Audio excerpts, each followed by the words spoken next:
Buenísimas, buenísimas, recontra buenísimas mañanitas. Me encanta estar aquí. Así sea un día de fiesta patrio, pero aquí estoy. Mi Cristo interior, salve y bendice a tu Cristo interior, tú que vas a conectarte hoy, mañana, cualquier día, y también el de aquellos que queriendo conectarse no pueden. Hoy es miércoles 20 de julio, fiesta patria, repito, insisto, de 2016. ¿Recuerden 1810? Programa número 1277. Que el espíritu de sabiduría descienda sobre nosotros todos y nos ilumine. A mí para decir lo que debo decir, a ustedes para comprenderlo. Hoy creo presentamos el capítulo final del libro de Rike Gearhammer, El Testamento de la Nueva Medicina. Estoy convencido de los maravillosos beneficios de la nueva medicina del señor Hammer. Estoy convencido. Lean.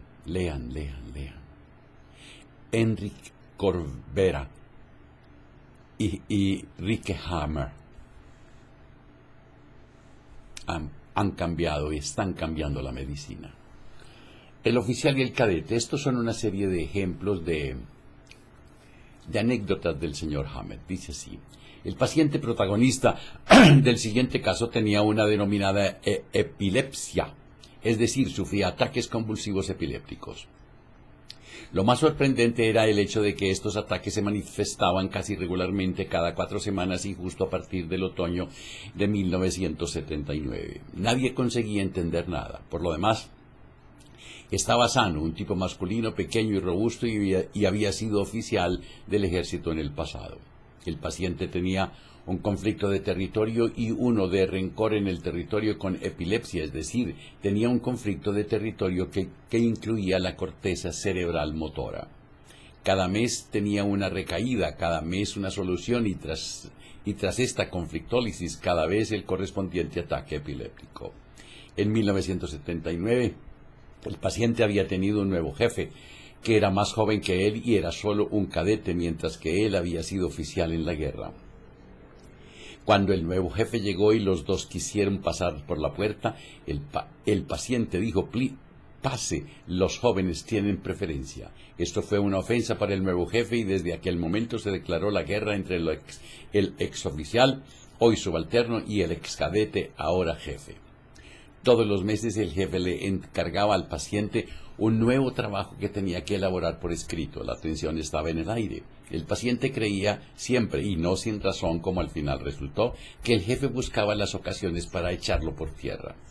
Eso era lo que cada vez constituía la recaída del síndrome. Desde ese momento, el paciente había estado en estrés, en simpaticotonía, particularmente cuando tuvo que referir los informes de viva voz. Siempre hacía el informe perfecto. En aquella ocasión se sentía nuevamente oficial de ordenanza. El joven volvía a ser el cadete cuando el paciente celebraba su informe y echaba por tierra las objeciones del jefe, es decir, del cadete. En la noche siguiente tenía regularmente un pequeño infarto cardíaco, una crisis epileptoide de la mucosa gástrica y un ataque epiléptico motor. Curiosamente, eso nunca le sucedió durante las vacaciones. Le revelé la llave del tesoro, es decir, la relación entre sus continuas recaídas de conflicto de territorio y la epilepsia que se manifestaba regularmente cada 4 semanas. Por casualidad, lo hicieron pensionista poco tiempo después, es decir, lo pensionaron. Fue a despedirse de su jefe y el jefe le dijo: adiós, señor oficial de ordenanza, a lo que él respondió: adiós, señor cadete. Seguidamente tuvo un fuerte ataque epiléptico, por así decir, concluyente, y ya no más, porque desde aquel momento el jefe se quedó para siempre como el cadete. Cada mes, tras la conflictólisis, se encontraba,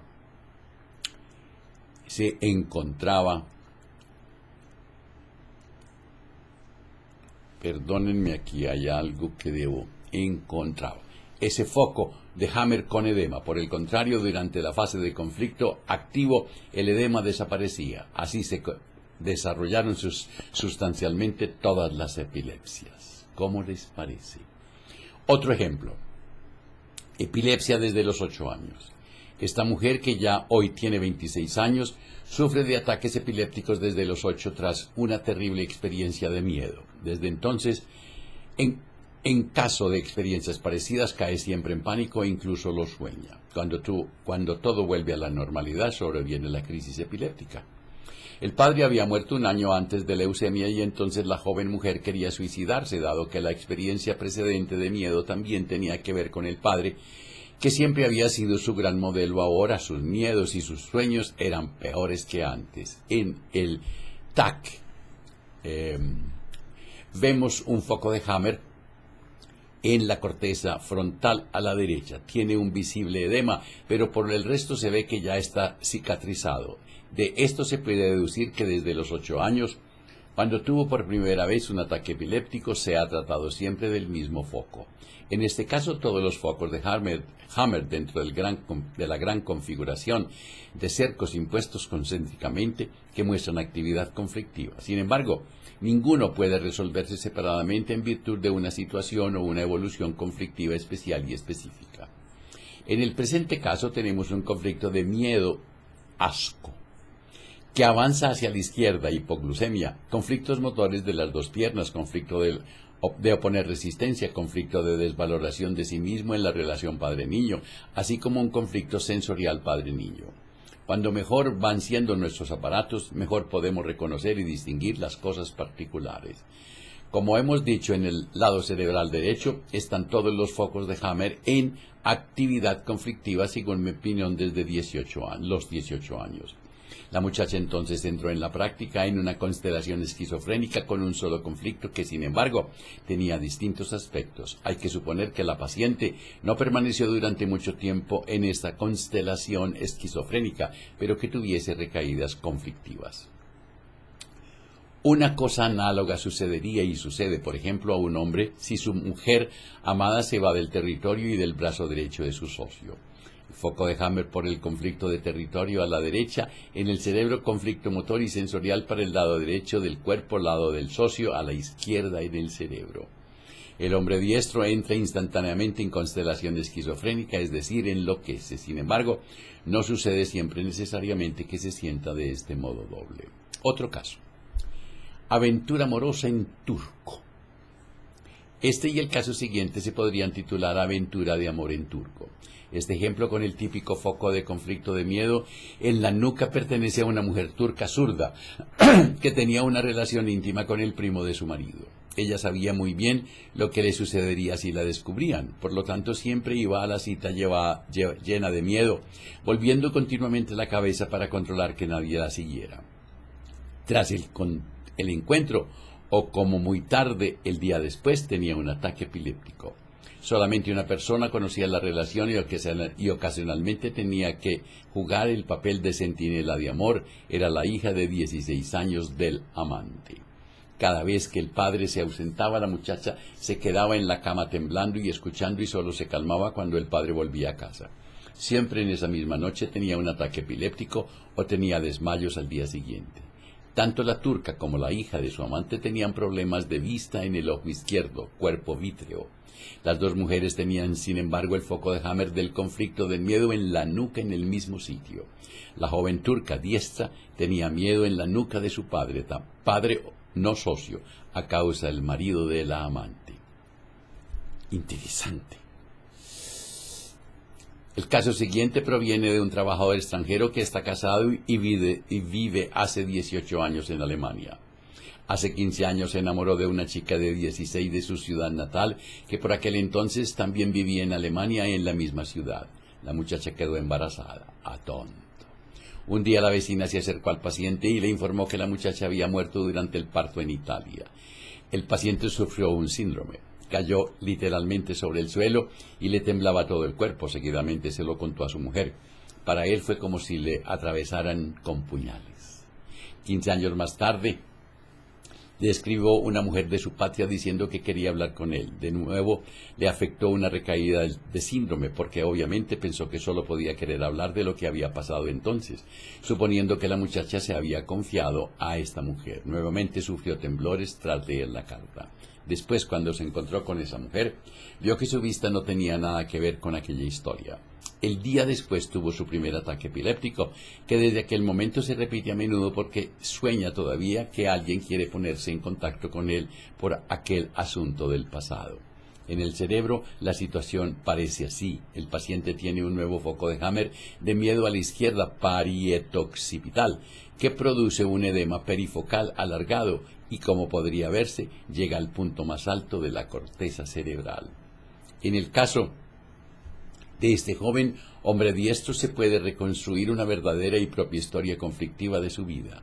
Además, los dos conflictos de miedo en la nuca a la derecha e izquierda occipitalmente, que están resueltos a medias, hay todavía focos cerebrales a la izquierda para la mitad derecha del cuerpo, o sea que tienen que ver con el socio o la novia. Nos podría chocar saber que la muerte de la novia embarazada constituyó gran parte del primer síndrome, pero también fue, bajo el aspecto biológico, la solución del conflicto. Con la recaída todo se presenta de nuevo, este conflicto parcial que forma parte del gran foco edematoso de arriba, junto con el conflicto motor sensorial, conflicto sexual de desvaloración de sí, que tiene que ver con el cálix derecho, conflicto del tálamo, que tiene que ver con el centro de la personalidad, está resuelto en principio, excepto el conflicto motor sensorial. Si reconstruimos la vivencia, tenemos que tomar en la cuenta que el paciente, tanto entonces, hace 15 años como ahora, ha estado temporalmente en constelación esquizofrénica. Probablemente vuelve a estarlo hoy en día porque el conflicto motor sensorial a la izquierda cerebralmente está resuelto solo a medias y al mismo tiempo en el exterior tiene todavía una marcada configuración de anillos concéntricos con un poco de edema al centro. Si nos preguntamos de dónde vienen los ataques epilépticos del paciente, podemos decir claramente que el único ámbito motor es el cerebral a la izquierda. Con las recaídas siempre se pone en solución cuando se acuerda de los hechos y el relativo edema confirma que antes siempre ha estado en actividad. El foco en el lado cerebral derecho está continuamente activo, causa una constante parálisis parcial del brazo izquierdo y de la pierna izquierda, que por lo que concierne al niño no puede llegar a una solución en cualquier caso, no hasta este momento. No es para nada fácil individualizar una terapia o autoterapia para que se pueda aconsejar al paciente. Los síntomas de los ataques epilépticos que normalmente deseamos curar sintomáticamente o eliminar desaparecen de dos modos diferentes principalmente, o cuando definitivamente ya no piensa más en su amante, o cuando pensando en ella no se llega ya a una solución de conflicto. Esto está muy interesante como una especie de conclusión que nosotros debemos aprendernos porque vamos a curarnos de nuestras dolencias. Voy a repetir ese párrafo. O cuando definitivamente ya no piensa más en su amante, o cuando pensando en ella no se llega ya a una solución del conflicto. En este último caso, se encontraría en constelación esquizofrénica permanente y si él, en teoría, resolviese el conflicto de su niño, tendría otra crisis epiléptica. Último ejemplo. Seguidamente vemos las imágenes TAC de una señorita diestra de 16 años que estaba de campamento con otras muchachas. Una tarde tuvo una pelea con una muchacha de Argelia y sospechaba que ésta tenía un cuchillo. Estaban solas en la playa y fue una lucha a vida o muerte. La lucha terminó por el total cansancio de las dos, pero durante las siguientes 4 semanas de campamento la muchacha tuvo constantemente miedo de que su violenta compañera la sorprendiese esta vez sin darle tregua. A la mañana siguiente de la pelea tuvo su primer ataque epiléptico con mordedura de la lengua y calambres tónico-clónicos. Durante el campamento tuvo algunos ataques epilépticos. Antes siempre soñaba con guerra. Después del campamento, los sueños y los ataques permanecieron. Soñaba siempre con guerra y en el sueño siempre sentía pánico. La cosa duró durante 2 años y la vista de su ojo derecho fue empeorando cada vez más. Después conoció a mis amigos de Chambéry, que naturalmente comprendieron el momento de que se trataba y hablaron con ella. Por primera vez la muchacha tuvo el coraje de contar la terrible lucha nocturna, sus miedos en los sueños, el miedo de morir, el miedo en la nuca que en el sueño experimentaba cuando creía que la compañera se presentaba para agredirla. Fin. Me considero privilegiado de haber tenido la oportunidad de leer para ustedes este libro. He tenido noticias de cómo en Europa se han abierto academias que contemplan al mismo tiempo las obras de Enric Corbera, que yo leí aquí, y las obras del Dr. Rike Hammer, que acabo de leer una. Así que pónganle mucho cuidado, porque estamos al borde de la sanación natural. Cuando te abrazas, cuando te quieres, cuando te amas, la vida te abraza, la vida te quiere, la vida te ama. El jueves, mañana, habrá cambio de tercio. Hablaremos de una experiencia real cerca a la muerte. Que la prosperidad, la armonía, la salud, la sabiduría y el amor sean con ustedes y sus familias, conmigo y mi familia. Si hoy tienes un momento de rabia, de desilusión, de tristeza, de miedo, de celos, invoca al espíritu de sabiduría, pídele que descienda sobre ti y cuéntale. Y si en tu relato hayas algo mal puesto en tu corazón con alguien, perdona a ese alguien, ámalo. Agradece, olvida. Y si es contigo lo que encuentras, perdónate, ámate, agradece y duérmete. Hasta mañana. Disfruten de este día.